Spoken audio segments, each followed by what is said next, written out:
이탈리아 밀라노의 한복판에서 한국인이 피제리아를 열었다고 가정해봅시다. 그리고 그곳을 찾은 까다로운 이탈리아 현지인들이 입을 모아 이곳이 세계 최고의 피자집이라며 엄지를 치켜 세우고 투표로 인증하는 모습을 상상해 보십시오. 과연 이것이 현실적으로 가능한 일이라고 생각하십니까? 아마 대부분은 코방귀를 뀌며 절대 일어날 수 없는 황당한 소설 같은 이야기라고 치부할 것입니다. 하지만 이처럼 믿기 힘든 영화 같은 사건이 지금 전 세계 자동차 산업의 가장 보수적인 심장부에서 실제로 벌어졌습니다. 메르세데스 벤츠와 BMW, 그리고 스포츠카의 자존심이라 불리는 포르쉐가 태어난 나라, 바로 자동차의 본고장 독일에서 일어난 일입니다. 전 세계에서 자동차를 가장 잘 알고 그만큼 차량을 고르는 기준이 까다롭고 보수적이기로 유명한 독일 운전자 5만 명이 한자리에 모여 오직 하나의 질문에 답을 던졌습니다. 당신이 생각하는 모든 가치를 통틀어 올해 최고의 자동차 브랜드는 어디입니까? 보통의 상식이라면 당연히 독일인들의 머릿속에는 벤츠, BMW, 아우디 혹은 포르쉐라는 이름이 스치고 지나갔을 것입니다. 그러나 모두의 예상을 완전히 뒤엎고 왕좌의 자리에 우뚝 선 이름은 그 누구도 예측하지 못한 한국의 프리미엄 브랜드 제네시스였습니다. 독일 최고의 권위와 영향력을 자랑하는 자동차 전문 매체 아우토빌트가 실시한 2026년 독자 설문조사에서 일어난 이 이변은 한국 자동차 역사상 단 한 번도 존재하지 않았던 일대 사건이었습니다. 5만 명이 넘는 독일 토박이 운전자들이 품질, 디자인, 합리성 등 14개 부문을 현미경 대주듯 꼼꼼하게 따져가며 내린 결론이 바로 한국에서 건너온 지 이제 겨우 10년 남짓된 신생 브랜드를 종합 1위로 임명하는 것이었습니다. 이는 100년이 넘는 세월 동안 세계 고급차 시장을 호령해온 독일 거인들의 안방을 통째로 흔들어버린 거대한 충격이었습니다. 그러나 이 통쾌하고 가슴 웅장해지는 승전보 뒤에는 상식적으로는 도저히 납득하기 힘든 차가운 반전이 숨어 있습니다. 독일인들이 직접 뽑은 세계 최고의 브랜드라는 제네시스가 정작 유럽 대륙 전체에서는 길거리에서 눈을 씻고 찾아봐도 보기 힘들 정도로 차가 안 팔린다는 사실입니다. 유럽 자동차 공업 협회의 공식 통계에 따르면 제네시스가 유럽 전역에서 1년 동안 판매한 차량은 고작 2,660대에 불과합니다. 광활한 유럽 대륙 전체에서 올린 성적이 한국 서울에 장사 잘 되는 동네 자동차 대리점 한 곳이 1년에 파는 판매량 수준에 머물러 있는 것입니다. 전 세계 시장에서 매년 22만 대 이상을 팔아치우는 제네시스의 거침없는 행보와 비교하면 유럽 시장이 차지하는 비중은 단 1.2%라는 초라한 성적표에 지나지 않습니다. 한마디로 평가는 세계 최고인데 실제 성적은 바닥을 기고 있는 기묘한 모순이 발생한 것입니다. 왜 이토록 브랜드 평가에서는 극찬을 아끼지 않는 독일인들이 정작 지갑은 열지 않는 것일까요? 그리고 미국과 한국 시장에서 이미 승승장구하며 탄탄대로를 달리고 있는 제네시스는 왜 굳이 벤츠와 BMW가 철벽을 치고 서 있는 이 험난하고 수익성 낮은 유럽 시장에 끊임없이 명함을 내밀고 있는 것일까요? 과연 제네시스는 지금 유럽에서 처참한 실패를 맛보고 있는 것입니까? 아니면 우리가 미처 알아채지 못한 전 세계 자동차 시장의 패러다임을 통째로 뒤흔들 거대한 판짜기를 준비하고 있는 것입니까? 이 거대한 모순 속에는 당장의 판매량 몇 대보다 훨씬 더 멀고 거대한 미래의 왕좌를 노리는 현대자동차 그룹의 치밀하고 소름 돋는 빅픽처가 숨겨져 있습니다. 이제 그 본질적인 승부수의 내막을 들여다볼 시간입니다. 이 기이한 모순의 실타래를 풀기 위해서는 시계를 정확히 10여 년 전으로 되돌려야 합니다. 2015년 무렵 글로벌 자동차 시장에서 현대자동차라는 이름이 가졌던 위치를 떠올려 보십시오. 당시 전 세계인들에게 이른바 K카, 즉 한국 자동차에 대한 인식은 매우 명확하고 한정적이었습니다. 잔고장 없이 튼튼하게 굴러가는 차, 동급 대비 편의 장비가 많아 가성비가 훌륭해 누구나 부담 없이 접근할 수 있는 친근한 국민차였습니다. 사람들은 철저히 지갑의 사정에 맞춰 이성적이고 타협적인 선택으로 현대차를 구매했을 뿐 심장이 요동치는 열정이나 브랜드가 뿜어내는 압도적인 낭만 때문에 그 차를 소유하려 하지는 않았습니다.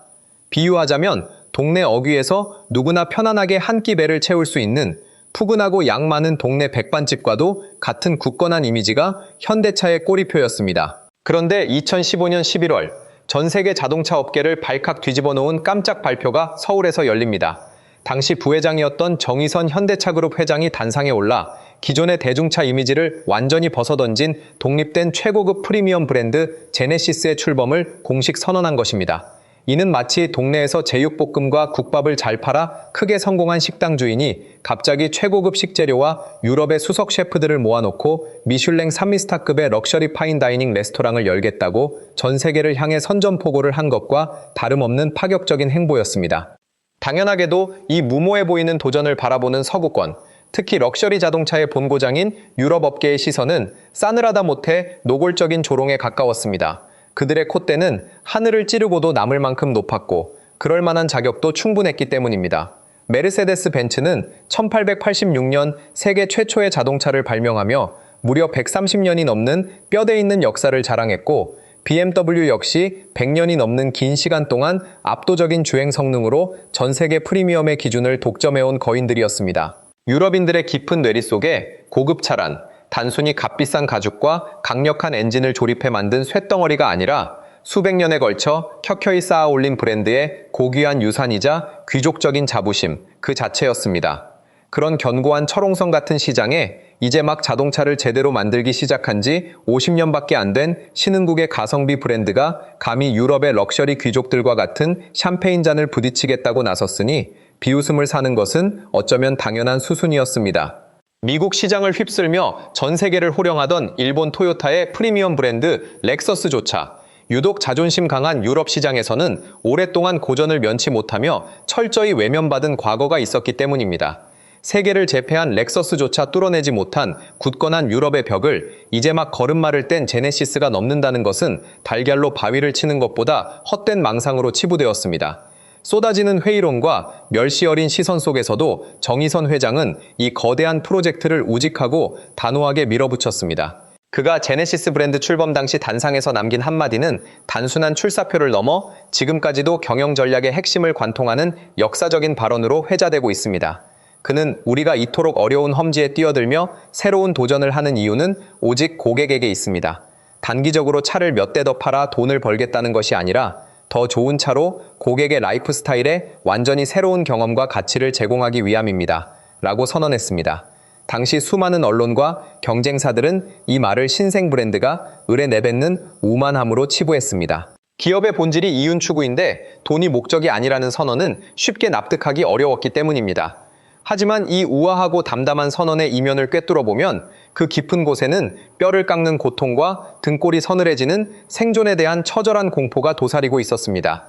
이는 단순한 자만심의 발로가 아니라 오히려 벼랑 끝에 선 기업의 절박한 자기 고백이었습니다. 당시 글로벌 시장에서 현대차 그룹은 이른바 숨막히는 샌드위치 신세로 전락할 절체절명의 위기에 처해 있었습니다. 위로는 100년 역사의 독일 프리미엄 브랜드들이 범접할 수 없는 브랜드 가치를 무기로 막대한 고부가가치 수익을 쓸어 담으며 시장을 지배하고 있었고, 아래로는 무서운 속도로 기술력을 카피하며 치고 올라오는 중국을 비롯한 신흥국 자동차 제조사들이 초저가 가성비를 앞세워 현대차의 안방을 갉아먹고 있었습니다. 언제까지나 가성비 좋은 저렴한 대중차라는 안전지대에만 머물러 있다가는 결국 더 싼 가격표를 들고 물밀듯 덤벼드는 후발주자들의 파도에 휩쓸려 브랜드 전체가 흔적도 없이 침몰할 수밖에 없다는 냉혹한 현실을 그들은 뼈저리게 직시하고 있었던 것입니다. 결국 제네시스의 탄생은 단순한 사치나 얄팍한 마진 추구를 위한 부업이 아니었습니다. 그것은 현대자동차라는 거대한 함선 전체의 궤도를 한 단계 끌어올리기 위해 그룹의 사활을 걸고 쏘아 올려야만 했던 생존을 위한 필수적인 신호탄이었습니다. 자동차 산업에서 럭셔리 브랜드의 성공은 단지 비싼 차를 타는 소수의 고객만을 위한 것이 아닙니다. 최고급 명차가 뿜어내는 눈부신 후광 효과는 그룹의 핏줄을 타고 전이되어 대중적인 모델을 만드는 기존 브랜드의 가치와 위상까지 동시에 수직으로 견인하는 마법을 부립니다. 벤츠와 BMW와 경쟁하는 세계적인 럭셔리카 제네시스를 품은 회사가 만든 대중차라는 새로운 프리미엄 인식표를 얻어내야만 다가올 미래의 무한 경쟁 시대에서 도태되지 않고 살아남을 수 있다는 짙은 위기감. 그것이 바로 2015년의 어느 날 전 세계의 차가운 비웃음을 묵묵히 감내하면서도 미슐랭 3스타라는 가시밭길을 향해 거침없이 내디뎠던 위대한 첫걸음의 진정한 본질이었습니다. 비웃음과 우려 속에서 출발한 신생 브랜드 제네시스가 사람들은 이를 두고 기적이라고 말하지만 그 이면에는 유럽 시장의 견고한 빗장을 풀기 위해 치밀하게 가다듬은 세 가지 날카로운 비밀병기, 이른바 세계의 독자적인 화살이 존재했습니다. 머리가 아닌 가슴으로 지갑을 여는 까다로운 유럽 소비자들을 사로잡기 위해 제네시스가 가장 먼저 뽑아든 첫 번째 화살은 바로 디자인이었습니다. 아무리 성능이 뛰어나고 가격이 합리적이라 한들 첫눈의 시선을 사로잡는 매혹적인 비주얼이 없다면 프리미엄 시장에서는 명함조차 내밀 수 없습니다. 바로 영국 최고의 럭셔리 브랜드 벤틀리와 이탈리아의 하이퍼카 브랜드 람보르기니의 전설적인 슈퍼카들을 탄생시킨 천재 디자이너 루크 동커볼케를 서울로 전격 스카우트한 것입니다.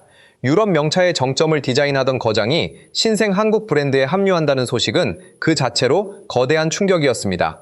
그가 제네시스에 와서 가장 먼저 집중한 것은 멀리서도 단번에 알아볼 수 있는 브랜드의 고유한 얼굴, 즉 아이덴티티를 창조하는 것이었습니다.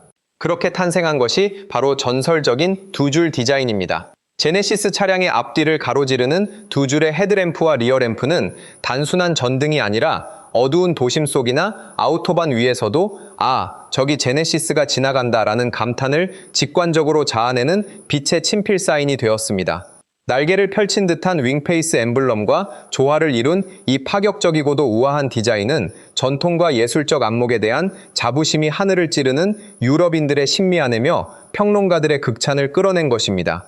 제네시스가 날린 두 번째 화살은 유럽의 럭셔리 공식이었던 비쌀수록 가치 있다는 고정관념을 정면으로 타파한 가치의 혁신이었습니다. 프리미엄 카 시장에 소비 대 전환이 일어나는 프랑스 시장을 예로 들어보겠습니다. 제네시스의 프리미엄 전기 SUV인 GV 샘빅 전동화 모델과 벤츠의 순수 전기 세단인 EQE는 현지에서 가장 치열하게 비교되는 라이벌입니다. 두 차량 모두 최고급 가죽 시트와 화려한 디지털 콕핏, 첨단 자율주행 보조 시스템을 아낌없이 탑재하고 있습니다. 벤츠 EQE의 프랑스 현지 출시 가격은 약 93,000유로, 우리 돈으로 무려 1억 5천만 원에 육박하는 고가입니다. 반면 성능과 옵션, 실내 인테리어의 고급스러움에서 전혀 뒤지지 않는 제네시스 GV 시림지 전동화 모델은 그 절반에 가까운 파격적이고 경쟁력 있는 가격대를 제시하고 있습니다. 물론 보수적인 자동차 전문가들은 제네시스가 오랜 역사의 독일 거인들에 비해 내연기관 시절부터 이어온 엔진과 변속기의 미세한 구동 성능, 손끝으로 전해지는 정교한 주행 감성, 냉정한 지적을 내놓기도 합니다. 그러나 전기차 시대의 서막이 열리면서 이러한 하드웨어의 미세한 격차는 급격히 좁혀지고 있습니다. 오히려 제네시스는 동일한 수준의 하이엔드 경험을 훨씬 더 이성적이고 합리적인 비용으로 누릴 수 있다는 점을 부각하며 합리적인 유럽 소비자들의 뇌리를 강하게 자극했습니다. 럭셔리 브랜드를 소유한다는 것이 왜 굳이 무모하고 불합리한 비용적 낭비를 감수해야 한다는 뜻인가? 라는 근본적인 질문을 던지며 실용성과 품격을 동시에 추구하는 새로운 소비 트렌드를 마지막 세 번째 화살은 가장 강력하고도 처절한 감성적 공략, 바로 모터스포츠의 피비린내 나는 전쟁터로 뛰어든 것이었습니다. 유럽 소비자들은 차를 살 때 브랜드의 카탈로그의 수치나 화려한 매장의 조명만을 보지 않습니다. 그들에게 자동차는 주말마다 온 가족이 맥주를 마시며 환호하는 스포츠이자 낭만, 그리고 삶의 일부입니다. 모터스포츠를 향한 그들의 열정은 종교에 가깝습니다. 아무리 예쁜 옷을 입고 가격이 착해도 시속 300km가 넘는 가혹한 트랙 위에서 자신의 한계를 증명하지 못한 브랜드는 결코 진정한 프리미엄 패밀리로 인정받지 못합니다. 이를 정확히 꿰뚫어본 제네시스는 거대한 자본과 기술력이 집약된 자체 레이싱 부서 제네시스 마그마 레이싱을 출범시켰습니다. 그리고 지구상에서 가장 가혹하고 전설적인 내구 레이스인 WEC 세계 내구 레이스 챔피언십의 최상위 클래스, 하이퍼카 클래스에 도전장을 던졌습니다. 그 정점은 단 한순간도 쉬지 않고 밤낮을 꼬박 24시간 동안 달려 차량의 내구성과 한계를 시험하는 르망 24시 레이스였습니다. 이제 막 레이싱 무대에 데뷔한 신생팀이 포르쉐, 페라리, 토요타 같은 수십 년 경력의 베테랑들과 정면 승부를 벌인다는 것은 자살 행위와도 그러나 2026년 봄, 전 세계 모터스포츠 팬들의 눈을 의심케 하는 사건들이 연이어 터져 나왔습니다. 이탈리아 이몰라에서 열린 6시간 내구 레이스에서 제네시스 마그마의 머신 2대가 모두 가혹한 트랙을 버텨내고 당당히 완주에 성공한 것입니다. 내구 레이스에서 완주란 차량의 기계적 완성도가 이미 세계적 수준에 도달했음을 뜻하는 가장 강력한 보증수표입니다. 여기서 끝이 아니었습니다. 이어진 벨기에 스파 프랑코르샹 경기에서는 데뷔단 두 번째 경기만에 8위로 결승선을 통과하며 역사적인 첫 챔피언십 포인트를 획득하는 쾌거를 이루어냈습니다. 수십억 명의 유럽인들이 실시간으로 지켜보는 꿈의 무대에서 붉은 화염처럼 타오르는 제네시스 마그마의 머신들이 독일과 이탈리아의 전통 하이퍼카들과 어깨를 나란히 하며 트랙을 찢는 모습을 보여준 것입니다. 그 순간 유럽인들의 마음속 깊은 곳에 자리 잡고 있던 한국 자동차에 대한 차가운 시선은 경외감과 깊은 존경심으로 완벽하게 뒤바뀌기 시작했습니다. 트랙 위에서 흘린 땀과 입증된 기술력이야말로 그들이 오랜 세월 그토록 갈망하던 진정한 럭셔리의 자격이었기 때문입니다. 이처럼 독창적인 디자인의 화살, 합리적인 가치의 화살, 그리고 가슴을 울리는 모터스포츠의 화살이 차례로 조준되면서 제네시스는 비록 도로 위에서 흔하게 볼 수는 없을지언정 유럽인들의 머리와 가슴 속에 가장 강렬하고 매혹적인 프리미엄 브랜드로 깊숙이 스며드는 데 성공했습니다.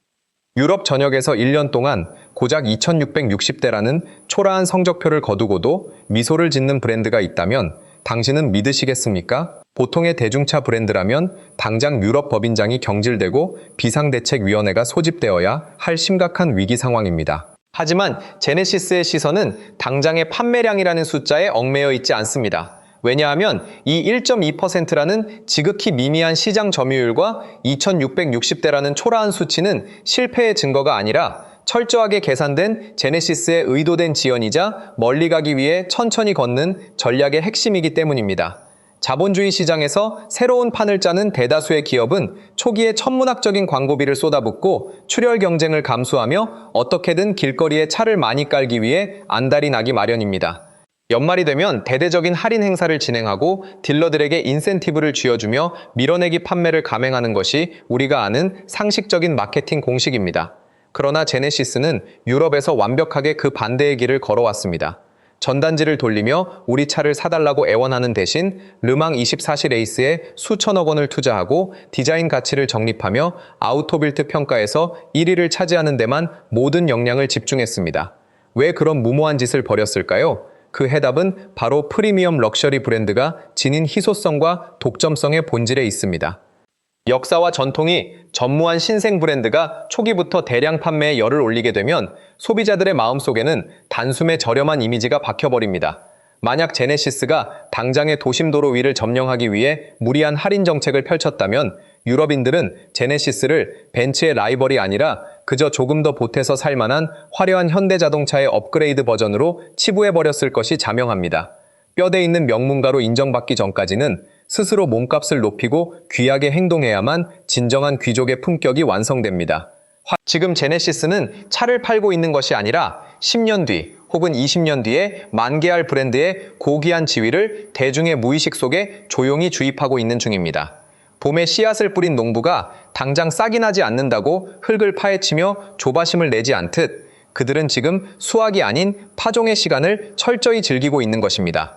이토록 기묘하고 긴 호흡의 승부수 뒤에는 전 세계 자동차 산업의 판도를 단숨에 뒤집어버릴 거대한 승부, 즉 2035년 대전환의 시대라는 빅픽처가 정교하게 맞물려 있습니다. 현재 유럽연합은 기후위기에 대응하기 위해 내연기관 신차 판매를 전면 금지하고 완전한 친환경 전기차 체제로의 전환을 예고한 상태입니다. 물론 정치적 상황과 인프라의 한계로 인해 그 속도가 미세하게 조절되고는 있지만 시대의 물줄기가 전기차라는 바다를 향해 흐르고 있다는 사실만큼은 그 누구도 부인할 수 없는 절대적인 명제입니다. 이것이 의미하는 바는 실로 무시무시합니다. 유럽 시장이 완전한 전기차 시대로 접어드는 그 순간 메르세데스 벤츠와 BMW가 지난 100년 동안 피와 땀으로 쌓아올린 가공할 만한 엔진 메커니즘과 변속기 엔지니어링의 노하우는 단숨에 역사 속의 유물로 전락하게 됩니다. 피스톤이 박동하고 기름이 끓어넘치던 기계식 엔진의 시대가 저물고 배터리와 모터가 구동하는 순수 디지털 모빌리티의 시대가 열리면 전 세계 모든 자동차 제조사는 예외 없이 동일한 출발선상에 다시 서야 합니다. 100년 전통의 백작이든 이제 막 걸음마를 뗀 신생아든 전기차라는 미지의 영토에서는 모두가 평등한 초보자가 되는 것입니다. 여기서 제네시스의 영리한 추월 전략이 빛을 발합니다. 전통적인 내연기관 전장에서는 아무리 발버둥을 쳐도 독일 거인들의 수백 년 헤리티지를 단숨에 따라잡을 수 없음을 그들은 너무나 잘 알고 있었습니다. 그렇기에 제네시스는 무모하게 힘을 빼는 대신 전기차라는 거대한 코너가 나타나기를 묵묵히 기다리며 내실을 다져왔습니다. 겉으로는 차가 안 팔리는 것처럼 보이는 지금 이 순간에도 그들은 독일, 영국, 스위스라는 전통의 3대 거점을 시작으로 프랑스, 이탈리아, 네덜란드를 거쳐 2027년까지 폴란드, 포르투갈, 덴마크 등 유럽 11개국으로 향하는 촘촘한 전략적 요새의 네트워크를 조용히 확장해 나가고 있습니다. 더욱 놀라운 점은 새로 진출하는 영토에서는 휘발유나 디젤 같은 내연기관 차량은 명암도 내밀지 않고 오직 GV60, GV70 EV, GR-EV 같은 하이엔드 순수 전기차 모델만을 전면에 내세우는 극단적인 럭셔리 전동화 라인업을 구축하고 있다는 사실입니다. 그들이 노리는 타이밍은 명확합니다. 마침내 디데이가 도래하고 유럽의 도로 위에서 내연기관의 굉음이 완전히 사라지는 그날, 대전환의 혼란 속에서 방황할 유럽 소비자들의 눈앞에 완벽하게 준비된 제네시스라는 선택지를 내미는 것입니다. 전통의 독일 브랜드들이 급조해낸 불완전한 전기차의 결함에 실망한 유럽인들이 고개를 돌렸을 때 이미 지난 10년 동안 디자인으로 눈을 사로잡고 르망 24시에서 기술적 신뢰를 증명하며 아우토빌트 1위로 명성을 쌓아온 제네시스는 가장 완벽하고 매혹적인 대안으로 다가갈 것입니다. 전기차 시대의 진짜 명품은 바로 이것이다 라는 외침이 상식이 되는 순간 사람들은 10년 동안 가슴속으로만 흠모해왔던 두 줄의 불빛을 향해 기꺼이 자신들의 지갑을 열게 될 것입니다. 결국 제네시스가 유럽 대륙에서 보여주고 있는 이 기묘한 행보는 단순히 이번 분기의 판매 실적이나 올해의 재무제표 따위로 가치를 매길 수 있는 차원의 문제가 아닙니다. 그것은 대한민국 자동차 산업이 지난 반세기 동안 처절하게 체득해온 강력한 뚝심이자 먼 미래의 대세를 장악하기 위해 현재의 고통을 묵묵히 감내하는 한국인 특유의 고도의 전략적 인내가 무엇인지를 보여주는 가장 완벽한 본보기입니다. 눈앞의 작은 이익을 쫓아 섣불리 움직이기보다 거대한 트라우마 속에 고스란히 녹아있기 때문입니다. 불과 10년 전만 하더라도 가성비 좋은 대중차나 만들던 동네 백반집이 감히 유럽의 정통 귀족들도 입성을 꿈꾸는 미슐랭 3스타의 반열을 넘본다며 온 세상이 차가운 비웃음과 조롱을 퍼부었습니다. 역사와 전통이 지배하는 프리미엄 자동차의 성지, 유럽에서 한국의 신생 브랜드가 할 수 있는 일은 아무것도 없을 것이라는 절망적인 회의론이 지배적이었습니다. 하지만 제네시스는 그 모든 멸시와 의구심을 단 10년 만에 보란듯이 뒤집어 엎으며 벤츠와 BMW의 안방인 독일 땅에서 현지인들이 직접 뽑은 종합 1위 브랜드라는 경이로운 역사적 이정표를 세웠습니다. 유럽 시장에서 명성은 최고인데 판매량은 바닥을 기고 있는 이 극단적인 모순은 사실 실패가 아니라 거대한 승리를 향해 가는 바둑판 위에 정교한 신의 한 수와도 같습니다. 이는 마치 노련한 바둑 기사가 대국 초반에 상대방에게 눈앞의 집 몇 개를 가볍게 내어주는 척하면서 실제로는 판 전체를 뒤흔들 거대한 세력을 구축해 나가는 대마잡기 작전과 일맥상통합니다. 지금 당장 눈앞의 판매량 몇 대를 더 올리기 위해 브랜드의 가치를 깎아먹는 우를 범하지 않고 다가올 미래의 전기차 대전환기라는 거대한 대국에서 승리하기 위해 현재의 군사를 빼고 뼈대를 튼튼히 하는 전략적 선택을 내린 것입니다. 단기적인 박수갈채에 도취하기보다 먼 미래의 왕좌를 차지하겠다는 이 무서운 집념은 마침내 차가운 유럽인들의 마음마저 서서히 뒤흔들기 시작했습니다. 이제 우리는 매일 밤 도심의 도로 위를 조용히 가로지르는 제네시스의 매혹적인 두 줄 불빛을 결코 가볍게 넘겨볼 수 없을 것입니다. 어두운 밤하늘을 가르는 그 두 줄의 강렬한 실루엣은 단순한 자동차의 헤드램프를 넘어 구시대의 유물이 되어가는 내연기관의 종말을 고하는 신호탄이자 새로운 모빌리티 시대를 지배하겠다는 대한민국 자동차 산업의 거대한 선전포고이기 때문입니다. 지금 당신의 곁을 스쳐 지나가는 그 신비로운 두 줄의 불빛은 머지않은 미래에 전 세계 프리미엄 전기차 시장의 왕좌를 차지하게 될 새로운 지배자의 위험 있는 초상화가 될 것입니다. 긴 호흡으로 대세를 장악해 나가는 이 위대한 도전의 끝에서 우리는 지금 한국 자동차 역사의 가장 눈부신 황금기가 새로 쓰이는 감격적인 순간을 실시간으로 목격하고 있습니다.